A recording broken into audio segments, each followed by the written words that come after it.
Territoire d'info, Cyril Viguier. Bonjour à tous, bonne matinale à nos côtés. Avec aujourd'hui comme invité Axel Lemaire, secrétaire d'État chargé du numérique. Bonjour. Bonjour. Merci d'être avec nous pour vous interroger ce matin. Véronique Jacquier de Sud Radio et Gilles Leclerc de Public Sénat. Bonjour. Bonjour. Axel Lemaire, merci d'être avec nous spécialement ce matin parce que nous inaugurons pour la première fois la diffusion de nos programmes en HD. Et donc c'est agréable d'accueillir la secrétaire d'État chargée du numérique aujourd'hui sur cette antenne. Axel Lemaire, le Panama Papers, le scandale est là. Le déclenchement d'une enquête du parquet, cela veut dire que c'était le gouvernement qui le souhaitait. Vous basez-vous sur des déclarations des journalistes d'investigation du consortium international ou avez-vous des informations de votre côté pour déclencher cette enquête, le gouvernement ? Alors, je n'ai pas la réponse à cette question. Je crois que c'est Michel Sapin et Christian Eckert qui l'ont. Ce qui est certain, c'est que c'est la plus grande fuite de données dans l'histoire du journalisme. Et j'insiste sur le mot données, parce qu'on se rend bien compte qu'aujourd'hui, la circulation de l'information, l'accès à l'information est absolument critique pour la transparence des actions des gouvernements en particulier. Et j'aimerais parler du projet de loi pour une République numérique et de l'action de ce gouvernement, parce que c'est le parti pris que nous faisons, qui est celui de cette transparence. Je crois qu'aujourd'hui, c'est une exigence démocratique. Mais là, cette transparence, c'est les journalistes la source est journalistique, elle n'est pas gouvernementale. Non, mais ni politique. Elle vient de ce qu'on pourrait appeler un lanceur d'alerte. Il se trouve que dans sa loi, Michel Sapin va insérer un statut protecteur des lanceurs d'alerte. Et dans mon texte, qui est présenté au Sénat dans 3 semaines, il y a un statut pour les lanceurs d'alerte informatiques, des gens qui découvrent des failles informatiques et qui ne seront pas poursuivis pénalement s'ils les révèlent aux organisations concernées. Tout ça pour dire qu'on voit bien que cet enjeu de l'accès à l'information qui soit le plus transparent possible, il est devenu crucial dans nos sociétés démocratiques. Vous avez été étonné quand même de ces révélations. Vous êtes occupé aussi des activités bancaires, vous avez été rapporteur à l'Assemblée en 2013. Quand même, il y a des banques impliquées, il y a peut-être même un grand parti politique. Vous avez des lumières là-dessus ? Alors, frappé par l'ampleur des découvertes, ça concerne plus de 100 personnalités, pas des moindres. On parle du président Poutine. Vous avez vu les réactions en Islande, puisque le chef de l'État serait également... le Premier ministre. Le Premier ministre, pardon, également... concerné. Et ce qui frappe, c'est à quel point le Panama, présenté comme le mouton noir de la finance internationale, a pu autoriser de telles pratiques. Et on voit que ce paradis fiscal a servi à placer de l'argent sale issu de la corruption, issu de la fraude fiscale, issu du crime organisé ou encore de la traite des êtres humains. Et tous les efforts faits par les États de l'OCDE en particulier pour lutter contre les paradis fiscaux, ils trouvent une limite quand les États principalement concernés ne jouent pas le jeu, et c'est le cas du Panama. Justement, on découvre comment s'organise l'opacité d'un système planétaire. De nombreuses banques sont en première ligne. François Hollande a promis hier des enquêtes, mais y a-t-il dans notre pays une volonté politique suffisante pour s'attaquer à ce système organisé ? Très forte et double. D'abord, effectivement, au niveau national, pour poursuivre les personnes de nationalité française qui seraient impliquées, notamment parce qu'elles n'auraient pas contribué à l'impôt à hauteur de leurs revenus. Oui, mais est-ce qu'on ne se réveille pas un petit peu tard aujourd'hui on aurait pu Non, je pense que sur la chasse aux fraudeurs au plan fiscal, c'est ce gouvernement qui a été le plus ferme dans son action, également au niveau européen et au niveau international, parce que la France est très présente dans les négociations, justement, qui doivent permettre d'amener la disparition des paradis fiscaux. Mais on voit bien que tous les pays doivent être embarqués. C'est pas évident parce qu'on a des pays au cœur de bien sûr au cœur de l'Europe qui ont des paradis fiscaux, dont un pays que je connais très bien parce que j'y ai habité pendant longtemps, qui est le Royaume-Uni. Et donc, c'est très compliqué. Donc, vous voulez dire qu'il n'y a pas unanimité en Europe sur cette question-là? Je crois que ce genre d'affaires va aider à construire une unanimité qui est plus urgente que jamais. Pour revenir directement à votre secteur, vous y faisiez allusion tout à l'heure, comment concilier justement cette liberté d'Internet et des lanceurs d'alerte dont vous avez parlé, et je sais que vous y êtes attaché, et en même temps le contexte dans lequel nous sommes, par exemple pour améliorer le renseignement dans le contexte attentat, terrorisme, etc. Vous n'êtes pas un peu gêné quand même sur cette question-là? C'est tout à fait conciliable. Il faut simplement que les frontières soient étanches. On parle de, je dirais, 3 types de données. Il y a les données qui sont captées, exploitées par des services de renseignement à des fins de garantir l'ordre et la sécurité publique. Il y a des données à caractère quasiment public, mais qui concernent des personnes qui, si elles sont divulguées... Quelquefois, la frontière est mince. D'où l'importance d'avoir des règles très précises. C'est vrai que quand la loi sur le renseignement a été présentée par le gouvernement, elle a été contestée par une partie notamment des gens de l'écosystème numérique, mais on se rend bien compte qu'un texte comme celui-là était important pour mettre les frontières, pour connaître les règles applicables. En charge de ce secteur. La loi que je défends, au contraire, elle protège plus encore la vie privée sur Internet, les données personnelles des internautes. Et c'est très important dans un contexte où les services de renseignement ont potentiellement accès à un certain nombre d'informations. Et la troisième frontière, c'est l'open data, les données publiques produites par les administrations dans un cadre totalement légal. Et là aussi, il y a des règles spécifiques qui doivent s'appliquer. Véronique Jacquier. Votre projet de loi pour une République numérique a été très largement adopté à l'Assemblée. Il arrive donc au Sénat dans 3 semaines, vous l'avez dit. Il n'y a pas d'ambition pour une réelle égalité des territoires quant à l'accès au numérique. Il y a encore beaucoup de zones blanches dans notre pays. Alors, s'il y a encore beaucoup de zones mal couvertes dans les territoires en France, ce n'est pas à dire qu'il n'y a pas d'ambition sur ce sujet. Là aussi, ce gouvernement est celui qui a fait, qui aura le plus fait pour lutter contre les inégalités qui sont réelles de couverture en Internet et en téléphonie mobile. Je rappelle que le plan France Très Haut Débit pour Internet, c'est 3,5 milliards d'euros qui sont consacrés. C'est le plus grand chantier. Mais on a l'impression que ça avance pas bien vite quand même. Donc qu'est-ce qu'il faut faire concrètement? Et alors, dans ma loi, il y a plein de mesures qui visent à supprimer les obstacles réglementaires. Je vous donne un exemple très concret. Plus besoin d'autorisation du syndic d'un immeuble si un opérateur de téléphonie veut venir déployer la fibre. Pourquoi? Parce que ça prenait trop de temps et c'était trop lourd comme procédure, comme démarche administrative. C'est un exemple, mais on fait énormément, et notamment dans les campagnes et les zones rurales, pour financer l'arrivée d'Internet et de la couverture mobile. C'est vrai que ça prend du temps.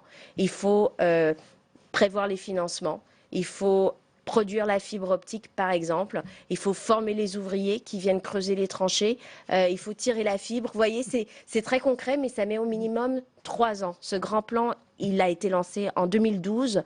Aujourd'hui, je me déplace souvent pour aller inaugurer des armoires ou pour aller tirer de la fibre qui montre que ça arrive dans les villages de France. Et pour l'entreprise, notamment les petites entreprises, vous venez de poster là il y a quelques heures, quelques jours, la République numérique est en marche. Honnêtement, quand on est patron d'une TPE, est-ce qu'on a le temps de procéder à tout ça? Est-ce il y a tellement de contraintes? Est-ce que là, ça avance aussi? Qu'est-ce que ça va changer à la vie d'une petite entreprise? Des contraintes de coût aussi, peut-être, Gilles Leclerc. Oui, vous avez raison de les souligner. Dans le cahier des charges de ce plan de France Très Haut Débit qui définit les conditions par lesquelles l'État accepte de financer l'arrivée d'Internet, qui est absolument essentiel aujourd'hui pour les entreprises, eh bien, nous avons modifié ce cahier des charges pour donner la priorité aux entreprises. C'est le premier point. Et le second, c'est que moi, je fais le constat que le marché qu'on appelle interentreprise, donc les accès que vendent les opérateurs à des entreprises et non pas à des particuliers comme vous et moi, eh bien, ce marché aujourd'hui, il est habité par très peu d'acteurs économiques, par très peu d'opérateurs, donc les prix ont tendance à s'envoler. On n'a pas les 4 opérateurs comme dans le marché des télécoms entre particuliers. Donc ça veut dire que le rapprochement Bouygues Télécom qui avait été évoqué, qui n'a pas finalement marché, vous dites c'est bien? Alors moi ce que je dis surtout, c'est à l'autorité de régulation qu'on appelle le gendarme des télécoms, l'ARCEP, d'intervenir sur ce marché interentreprise pour s'assurer que la concurrence joue bien. 4 opérateurs dans un petit pays comme la France, franchement, c'est raisonnable. Donc vous m'interrogez sur, la Bouygues fusion qui ne s'est pas réalisée entre Bouygues et Orange. À terme, on a intérêt à avoir des grands acteurs susceptibles de peser au niveau européen et international. Ce n'était pas le moment, il faut croire. Axel Lemaire, à propos d'intervention, vous en parliez il y a un instant, face aux volontés d'achat de Vivendi, de Vincent Bolloré dans le secteur des jeux vidéo. Il vous racheter Gameloft et Ubisoft. Vous avez plaidé pour l'indépendance de ces deux sociétés. Est-ce au fond le rôle d'un membre du gouvernement d'intervenir de cette manière dans les discussions de sociétés privées? Non. Est-ce que c'est ça, faire de la politique autrement? Vous êtes un journaliste me pose la question, j'ai 2 options, je refuse de répondre ou je donne mon avis. Donner son avis, ça ne veut pas dire qu'on intervient. Et en l'occurrence, je ne suis pas intervenue dans ce dossier qui effectivement la parole publique d'un ministre concerne 2 entreprises. Vous êtes pour moi, non, mais voilà, typiquement sur cette question précise, je ne répondrai pas par du pour ou du contre parce que je considère que ce n'est pas mon rôle. En revanche, mon rôle peut être celui d'expliquer que le secteur des jeux vidéo, c'est un secteur fragile d'abord, qui a un potentiel de forte croissance en France. La France est 7e dans ce secteur dans le monde, avec des grosses entreprises qui comptent beaucoup, mais il est spécifique parce que derrière, il y a beaucoup de créativité. C'est proche de la culture, c'est proche de l'art finalement. Et donc cet équilibre, ils sont une des plus grosses sociétés françaises. Je me suis contentée de souligner qu'il était important de préserver l'indépendance de cette capacité de création, parce que ça compte énormément, y compris dans la manière dont les entreprises et le secteur sont perçus depuis l'étranger. Vous avez eu des discussions avec les dirigeants de Gameloft et Ubisoft ou pas du tout? Oui, avec eux et avec d'autres pour connaître la situation, savoir ce qui se passe. C'est aussi avec Vivendi mon rôle, tout à fait. C'est mon rôle de savoir ce qui se passe dans la sphère économique qui relève de mon portefeuille. Véronique Jacquier. Le mouvement de citoyens Nuit debout a passé sa 5e nuit, place de la République. Sur place, quelques centaines de personnes, mais ce qui est intéressant, c'est qu'il y a plus de 70 000 personnes qui suivent les débats sur Twitter. Est-ce qu'on n'assiste pas à une ubérisation de la politique ? Une ubérisation des journalistes aussi, si je peux me permettre, parce qu'en fait, vous avez vu que c'est par Periscope sur Twitter, qui est un réseau social, que sont diffusées en direct les vidéos prises par des manifestants, qui font qu'aujourd'hui, les manifs, elles sont quasiment virtuelles. Il y avait des e-pétitions, maintenant il y a des e-manifestations. Quand on regarde ces vidéos, on s'y croirait. On a l'impression d'être place de la République en pleine nuit.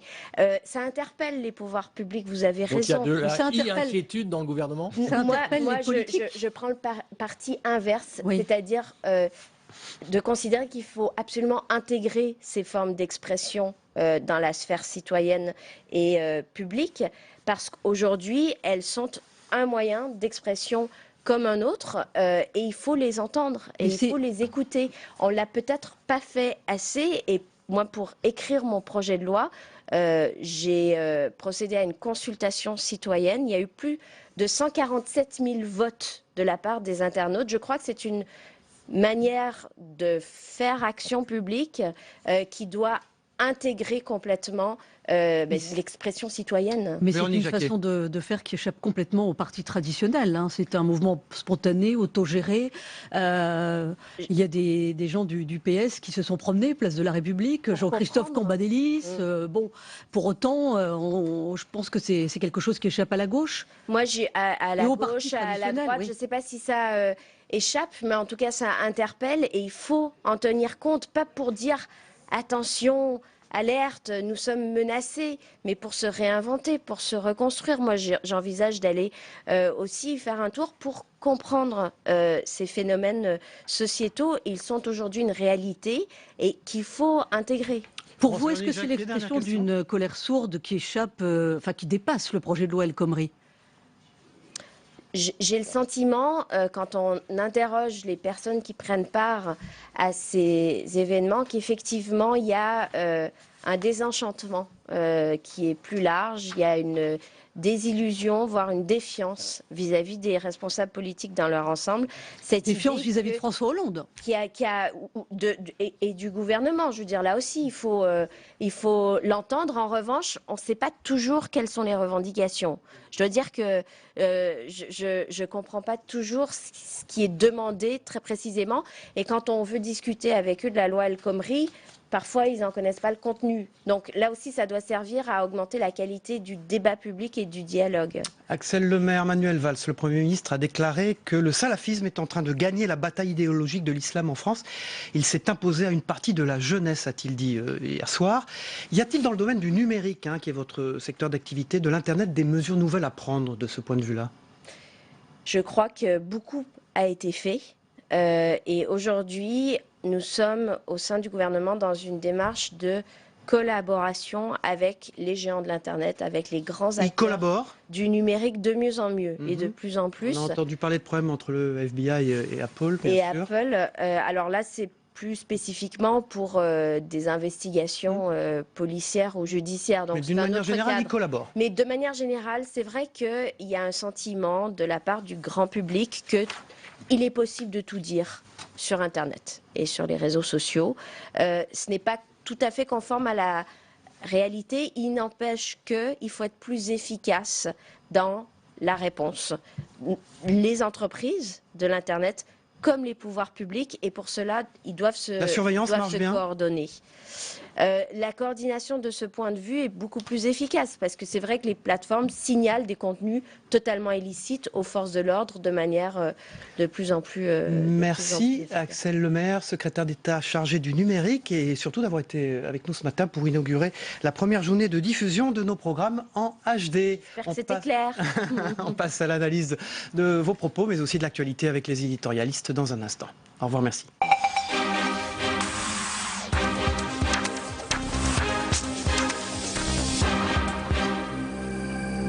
Voilà, aujourd'hui j'accueille Denis Jambard de Nice Matin. Et bonjour Denis. Bonjour Cyril. Et j'accueille Yves Tréhard du Figaro. Bonjour Yves. Cyril. On démarre tout de suite, si vous le voulez bien, par le Panama Papers. Alors moi je me demandais si le risque dans ce genre d'affaires, c'était pas de mélanger un petit peu tout dans ces listes. À la fois des sociétés qui font de l'optimisation fiscale, ce qui est légal, ce qui permet d'être concurrentiel, et puis des gens qui fraudent et des sociétés qui fraudent vraiment le fisc. Écoutez, moi je suis très... Non, moi j'ai pas de compte, malheureusement je dirais. Je suis assez critique moi vis-à-vis de cette opération. Cette société de la délation m'exaspère. Cette espèce de moraline médiatique où on jette des noms en pâture sans avoir même enquêté. Qui ont évidemment été donnés par les, qui ont évidemment été envoyés et donnés par les services des renseignements américains. Ce qu'il faut savoir, c'est que le cabinet en question, il a déjà essayé 2 fois de vendre ces données. Il n'a pas réussi à les vendre. Figaro, c'est une information, ça Figaro, mais bien sûr que c'est une information. Donc là, on nous explique... Non, mais attendez, vous avez... Est-ce que, Denis, et vous avez attendu les Panama Papers pour savoir que M. Bachar el-Assad était un homme qui était peut-être pas très correct, que pour savoir que M. Bouteflika, que des autocrates africains trompaient leur peuple et mettaient de l'argent de côté? Non mais attendez, soyons sérieux 2 secondes. Et puis à côté de ça, on nous sort en France M. Cahuzac, mais M. Cahuzac on le sait, M. Balkany. On n'a jamais dit que Balkany était un premier communiant. Monsieur Platini, mais Monsieur Platini, il a un fonds. Pourquoi il n'aurait pas un fonds si cet argent est déclaré? Vous voulez dire mélange général des gens? On mélange tout, on met tout en pâture. Il y en a marre de cette société. Demain, on va faire quoi? Le listing des gens qui ont le sida? Le listing des gens qui... Non mais attendez, il faut arrêter. Il faut arrêter ce chose-là. Qu'on fasse notre travail, qu'on enquête. Une fois qu'on enquête et qu'on a la garantie que nos informations soient vérifiées, on diffuse éventuellement.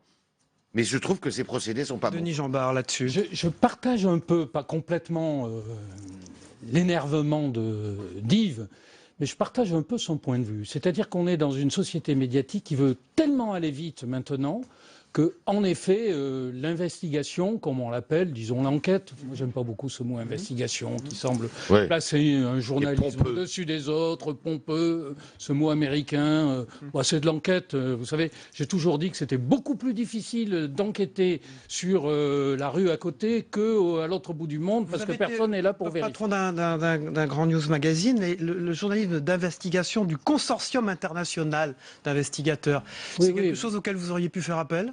Non, parce que moi, j'ai toujours défendu mes journaux, j'ai toujours été favorable à l'enquête, à essayer de chercher des scoops. J'ai jamais été très partageux dans l'information. Il me semble que chaque journal doit faire son boulot. Tandis que là, il y a maintenant une confusion générale. C'est impressionnant. Et d'ailleurs, on a passé notre journée d'hier à entendre la même chose et à lire la même chose partout. C'est des éléments de langage, Yves Tréhard? On a l'impression que c'est un service public, là. Attendez, ils ont... Oui. Non, mais attendez, il faut arrêter. Donc, c'est vrai. Mais alors, il y a une déviance... du consortium, là. Non, mais il y a une dérive journalistique qui est manifeste, là. Ça va pas du tout. Moi, personnellement, ça ne veut pas dire que je ne sois pas pour faire des enquêtes sur des gens qui vont dans les paradis fiscaux et sur ce travail-là. Mais si vous voulez, on va tellement vite que, d'ailleurs, je prends le pari que dans une semaine, on n'en parlera plus. Il y a une espèce de bulle qui se forme et qui se dégonfle et on va passer à autre chose. Au lieu de faire un travail patient. Alors, je ne dis pas qu'ils n'ont pas fait un travail patient, ça fait 1 an, etc., etc. Mais là, si vous voulez, c'est vrai qu'on nous a jeté des noms et au fond, quand vous réfléchissez, on ne sait rien. On ne sait pas s'ils sont coupables, innocents, Une question etc. toute simple. Le Monde a été trop loin? Non, mais je parle pas du monde. Moi, je parle. Ils ont récupéré ces informations. Pas tout seul. En fait sienne. Non, mais attendez, c'est pas contre loin. Très prudent. Hier soir, ils n'ont pris en effet que ces dictateurs dont parle d'ailleurs Yves, sur lesquels il n'y a pas vraiment de très grande méthodologie. Il faut savoir une chose. La presse n'est pas la justice. Nous ne sommes pas. Les journalistes du Monde l'ont dit ça hier. Hein. Oui, mais ils font le contraire. Donc, arrêtons. La presse n'est pas journaliste. Nous ne sommes pas là pour donner des leçons de morale. Nous ne sommes pas là pour balancer des listings qui nous rappellent les pires régimes qui ont existé sur cette planète. Hein. On voit ce que je veux dire? Qu'on arrête ce genre de choses et qu'on fasse un travail qui est un travail de terrain, pièce par pièce. Voilà ce qu'il faut faire. Voilà, Je suis d'accord là-dessus. Je suis quand même frappé de constater qu'apparemment, il n'y a pas d'Américains dans la liste, ce qui renvoie à ce que disait Yves. On se demande où est la source. Alors, deuxième sujet d'actualité important, Manuel Valls a indiqué que le salafisme est en train de gagner la bataille idéologique de l'islam en France. Il a même ajouté cette phrase, il faut combattre le salafisme tel qu'il a prospéré dans nos quartiers et s'est imposé à une partie importante de la jeunesse. Oula. Bah écoutez, moi, il est sur sa ligne, mais je me réjouis de ce type de déclaration. Mais elle vient pas tard. Elle vient pas tard. Non, mais il faut dire quand même que Manuel Valls, sur ce sujet-là, n'a jamais été ambigu. Il a peut-être été amené à être ambigu en raison de sa position et peut-être la position du chef de l'État. Ambigu d'ailleurs aussi sur peut-être cet article 6 de la loi El Khomri, que personnellement je condamne. Je suis naturellement pour la liberté religieuse, mais on va vers de gros ennuis dans les entreprises à cause de ça. Mais là, il est carré, clair, et il décrit la vérité à partir des informations qu'il a, parce que je pense que les services font un travail très sérieux là-dessus. Et il est temps de le dire comme ça, directement, et il est temps de dire, comme il l'a dit, il faut que ça s'arrête, il faut qu'on gagne cette bataille-là. Yves Tréhard. Oui, moi je suis d'accord. J'ai toujours estimé que l'autorité, si vous voulez. Mais ce qui fait choc dans la phrase, c'est s'est imposé à une partie importante de la jeunesse. Non, de la jeunesse musulmane, il a dit. Bien sûr. Mais tout de même. Alors, mais vous savez, c'est les minorités agissantes. Ce sont toujours par elles qu'arrivent les problèmes. C'est toujours difficile. Ça veut dire que c'est les fanatiques qui l'emportent sur les modérés. Oui, mais attendez, mais ça. Ce sont eux qui ont le contrôle idéologique aujourd'hui du discours. Vous savez, le pire, c'est ce salafisme qui s'insinue partout dans les esprits, sous couvert de quiétisme. De spiritualité, qui en fait, on voit très vite qu'on passe à autre chose. Donc il a raison, il faut le dire, il faut évidemment lutter contre. Alors, la une du Figaro est sur la loi El Khomri. 800 amendements, on dit, un marathon à l'Assemblée qui démarre en commission. Oui, il y en a pour combien de temps, Yves Tréhard? Je sais pas, à mon avis, on n'est pas sorti de l'auberge avant le milieu de l'été. Mais c'est assez logique. Non, mais attendez. Si on prend le projet depuis le début, le projet était assez ambitieux. Il l'est beaucoup moins aujourd'hui, mais ça va pinailler. Dévitaliser, comme on dit. Dévitaliser, ça va pinailler dans tous les sens. C'est-à-dire que ça va être, à mon avis, ça va complexifier le droit du travail plutôt que ça va le simplifier au bout du compte, parce que je pense qu'on a le secret pour ça. Enfin bon, il est grand temps de changer de méthode et de logiciel dans ce pays pour le changer et pour le faire évoluer. La une du Figaro, travail, que va-t-il rester de la loi El Khomri? Exactement. Denis Jeanbart, sur la loi El Khomri. Écoutez, moi j'ai lu cette loi de A à Z, c'est pas une loi si ambitieuse que ça. ça. Et je trouve qu'il y a un tapage incroyable autour de ce texte. Et malheureusement, en effet, comme le dit Yves, ça va se retourner et devenir un texte plutôt négatif. La une de votre journal Nice Matin. Eh bien, c'est consacré à Monsieur Dupont de Ligonnès. Le mystère, toujours. Ce mystère, toujours. Cet homme qui avait 5 ans maintenant, 21 avril 2011, avait assassiné toute sa famille à Nantes. Et qui était passé par la Côte d'Azur. On ne sait rien. Et qui, en effet, il y a eu des pistes sur la Côte d'Azur. Et donc, le journal essaie d'enquêter là-dessus. Merci Denis Jambard, de Nice Matin. L'investigation. Merci Yves Tréhard de Figaro. On se retrouve demain pour une nouvelle matinale d'infos et nos programmes continuent toute la journée en HD maintenant. Bonne journée à tous.